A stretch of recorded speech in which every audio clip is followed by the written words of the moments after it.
Hello students, welcome to Jarvis campus. हमने हमारे last video में देखा कि कैसे इंडिया भी वर्ल्ड इकोनॉमिक डिप्रेशन से छूटा नहीं था। इंडिया में भी वर्ल्ड डिप्रेशन हो रहा था और ये जो डिप्रेशन इंडिया में हो रहा था ये हमें इंटीग्रेटेड नेचर ऑफ इकोनॉमी बता रहा था, यानी कैसे पूरे वर्ल्ड की जो इकोनॉमी है एक दूसरे पे डिपेंडेंट है। हमने लास्ट वीडियो में ये भी देखा था कि जो अर्बन ड्वेलर्स थे इंडिया के, उन पर इतना ज़्यादा इम्पैक्ट नहीं हुआ था इकोनॉमिक डिप्रेशन का, मगर दूसरी तरफ जो फार्मर्स थे उन पर काफ़ी ज़्यादा इम्पैक्ट हुआ था। चलिए देखते हैं कि उन पर क्या क्या इम्पैक्ट हुआ था। जो सबसे पहला इम्पैक्ट था वो ये था कि fall of agriculture prices. Agriculture goods के जो प्राइसेस थे वो काफ़ी ज़्यादा कम हो चुके थे, गिर गए थे, जो हमने लास्ट वीडियो में भी देखा था। अब क्योंकि एग्रीकल्चर प्राइस गिर गए थे तो जो फार्मर्स थे उनकी इनकम काफ़ी ज़्यादा कम हो गई, और इनकम कम हो गई जिसकी वजह से फार्मर्स को प्रॉब्लम होने लगी। उन्होंने जो लोन लिया था खेती करने के लिए उसको वो रीपे नहीं कर पा रहे थे। जो दूसरी प्रॉब्लम थी वो ये थी कि कॉलोनियल गवर्नमेंट ने रिफ्यूज़ कर दिया था टैक्स को लो करने से, यानी उन्होंने कहा कि भाई टैक्स तो कम नहीं होगा। अब क्योंकि इनकम कम हो रही थी फार्मर्स की और उन्हें टैक्स उतना ही ज़्यादा भरना था जो वो नहीं कर पा रहे थे, इसकी वजह से फार्मर को काफ़ी ज़्यादा प्रॉब्लम हो रही थी, उनके ऊपर कर्जा बढ़ता ही जा रहा था। लोकल फार्मर्स तो फिर भी थोड़ा कम इम्पैक्ट हुए, मगर जो वर्ल्ड एक्सपोर्टर्स थे, यानी जो फार्मर वर्ल्ड मार्केट में एक्सपोर्ट करते थे, वो ज़्यादा इससे इम्पैक्ट हुए। इसका एग्जाम्पल है jute producers of Bengal. Bengal में जो फार्मर्स थे वो जूट प्रोड्यूस करते थे, जिसके लिए वो बैंक से लोन लेते थे। उनका ये मानना था कि जैसे हम ये जूट बेचेंगे हमें पैसा मिलेंगे और वो पैसे हम बैंक को वापस लौटा देंगे। तो वो जूट की खेती करने के लिए बैंक से लोन लेते थे। ये जूट कटाई करने के बाद जाती थी इंडस्ट्रीज़ में, जिसके बाद इससे गनी बैग्स बनाए जाते थे और गनी बैग्स को एक्सपोर्ट किया जाता था वर्ल्ड मार्केट में।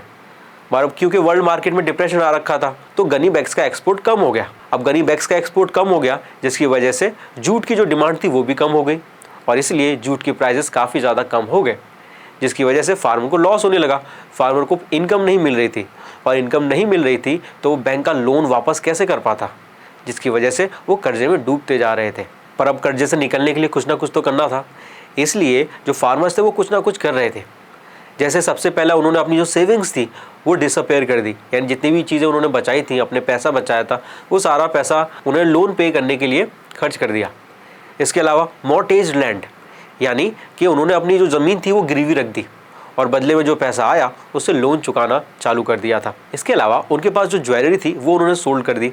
जो प्रीशियस मेटल्स थे, गोल्ड, सिल्वर जैसे, ये भी उन्होंने बेच दिए, जिसके बदले उन्हें जो पैसा मिला उससे उन्होंने लोन चुकाना स्टार्ट किया, बैंक का लोन चुका दिया। अब यहाँ पर आप देख सकते हो कि कैसे जो इंडियन फार्मर्स हैं वो लोन दे रहे हैं किसको, यूएस बैंक को या यूँ को गवर्नमेंट को, जो कि ब्रिटिशर्स थे।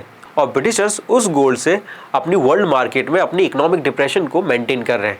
तो इनडायरेक्टली जो इंडिया थी वो उस समय के इकोनॉमिक डिप्रेशन के दौरान पूरे वर्ल्ड को गोल्ड प्रोवाइड कर रही थी, जिसकी वजह से वो पूरी दुनिया की हेल्प कर रही थी इकोनॉमिक डिप्रेशन से निकलने के लिए।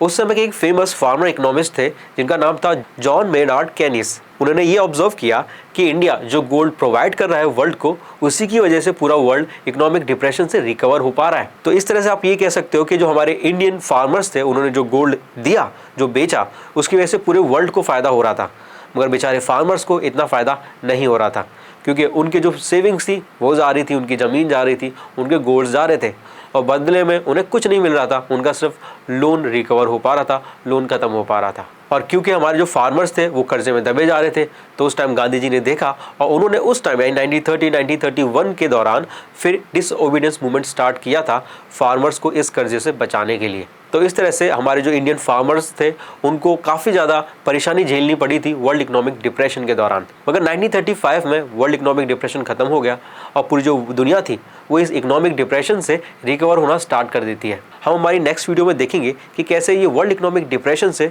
लोगों ने रिकवर करना स्टार्ट किया। Thank you.